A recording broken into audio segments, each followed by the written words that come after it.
In today's video, I'm going to be growing one of the most beloved crops in the garden, as well as one of my personal favorites. So stick around because I'm going to be showing you all of the steps on growing your own successful crop of garlic. Let's go.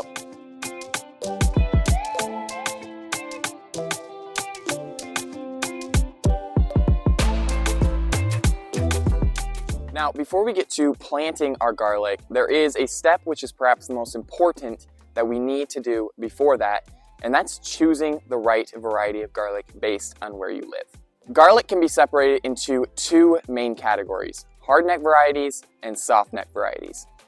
Hardneck varieties can be easily identified by the hard neck, or the main stem that is holding all of the cloves together. Now, these varieties are usually a lot hardier and can take the cold temps way better than your softneck varieties can, and actually prefer the freezing temps of winter to get better established, which we'll talk about a little bit later in this video.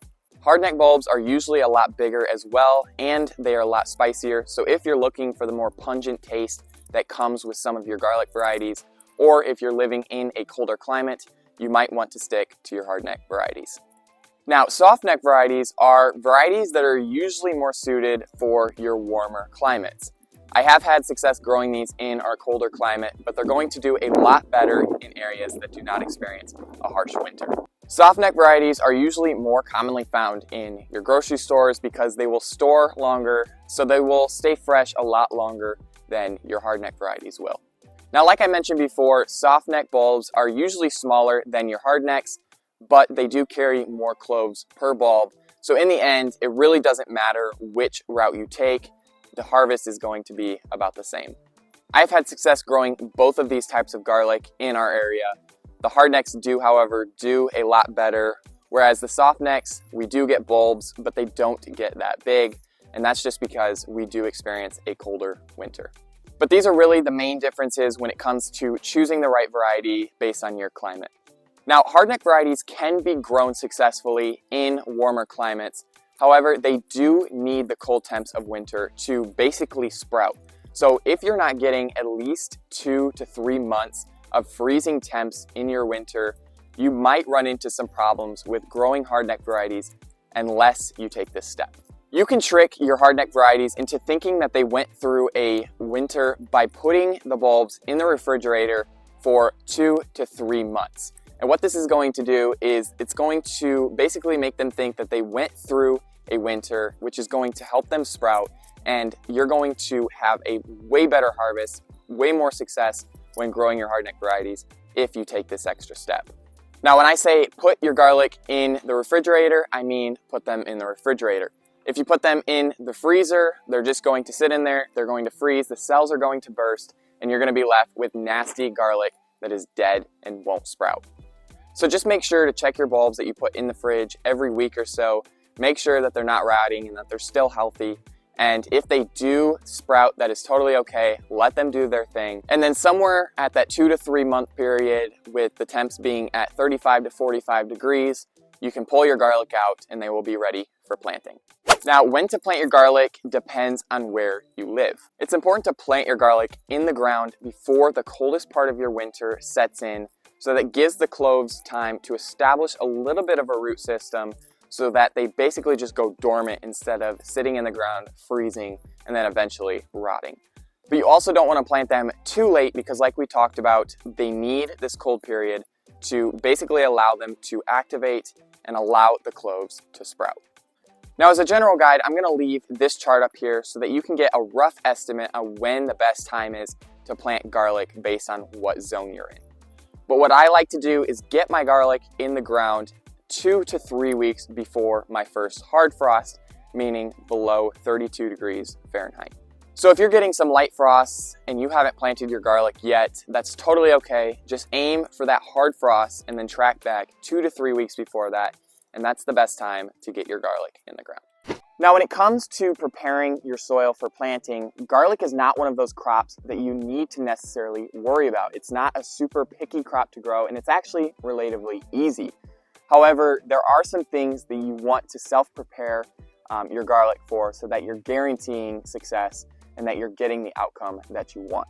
Now, you can get away with really any type of all-purpose fertilizer when it comes to feeding your plants one of the best things I recommend using is compost. You can add 1 to 2 inches of compost on the top of your beds and then just kind of mix that into the top 6 inches of your soil. And that should be really all the bulbs need to feed them throughout the winter. But when it comes to specifically at planting time, I like to give them something that is high in phosphorus, because phosphorus is something that's going to help with both root development and bulb development, which you need both of those when growing garlic. So that's what I like to stick with. Blood meal or bone meal are both great options for that. And then just basically read the package and go based off of what that says, and then integrate that into every planting hole around the clove of garlic. Now, it is important to note that the number one problem that every gardener is going to run into eventually is moisture, and garlic does not like it. Moisture is the leading result in rust, a very bad thing that attacks the leaves and the bulbs of your garlic, so that when it comes harvest time and you pull the bulbs up, there won't be much to harvest because those bulbs either rotted or just did not have time to develop because the rust affected your plants. Moisture also leads to rot. So you want a soil that is relatively loose. You don't want a very heavy clay type soil, because that's going to keep in a lot of moisture and your bulbs are going to be sitting in there throughout the winter. With winter, your soil is naturally going to be more wet because rain and snow is constantly falling on it. So if your bulbs are just sitting in that all winter long with no real drainage, oftentimes you're going to run into the bulbs rotting because there's too much moisture in the ground. So if you have a heavier clay type soil, mix in some sand and compost to help get your soil ready for planting. Now, garlic does not like to compete for nutrients with its other garlic cloves. So if you plant them too close to each other, they're all going to try to get the same nutrients. And so the cloves often won't get as big, or the bulbs won't get as big in the end. So when you're planting them, I like to stick with at least 6 inches apart. You can go greater than that if you are in an area that is relatively wet or has a lot of moisture, so that you get good airflow, because you don't want to run into some of the problems that we talked about when it comes to rust and some of those other things. So if you need to plant them farther for fear of a risk of running into them, by all means, I would highly recommend you do that. Sometimes some people will go a foot even more apart if they feel that they run the chance of getting some of these diseases. Now, when you're planting the cloves, there are two sides to it. The bottom side, which the roots will come out, and the top side, which the foliage will come out. Now, the top side is the pointy side, the bottom is the flat side. And basically all you need to do if you're getting confused by this is look at the garlic bulb, see where the roots were coming out, and then see where the foliage would come out, and then just go based off of that as you're tearing the cloves off of the garlic. And what you're going to do is you're wanting to plant the pointy side up, because that's where the foliage goes. And the depth that you want to plant out really depends on where you live. If you're getting a super cold winter, the deeper might be better, maybe 2-3 inches deep. But if you get more of a mild winter that doesn't experience a lot of heavy frosts, it's okay to plant part of the pointy side still showing out of the soil. Sometimes this helps with the bulbs sprouting better, but you don't want to chance it if you do get a very hard frost. Planting deeper is usually your best bet. So as a general guide, I like to stick to around 2 to 3 inches deep.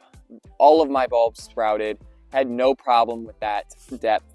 And then, like we talked about, put the bone meal or whatever, mix it into your soil, and then plant that clove 2 to 3 inches deep, and then cover. Most places are going to get a sufficient amount of rain or snow, so I highly recommend not watering your garlic bulbs at all during the winter. I did not water my garlic a single time during the winter, because really you're just going to run into more problems than good.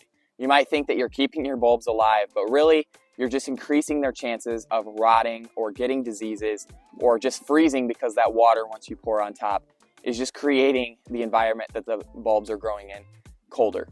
Now, I did create a video over on my channel that talks about the mid-season garlic care. So when these start sprouting, what you should be doing, how you should be taking care of those during the mid-season time when these bulbs are starting to come out, usually during the spring or late winter. So If you have any questions or concerns when it comes to those things in mid-season care, as these plants and as these bulbs start sprouting and coming up, I highly advise that you go over on my channel and check that video out.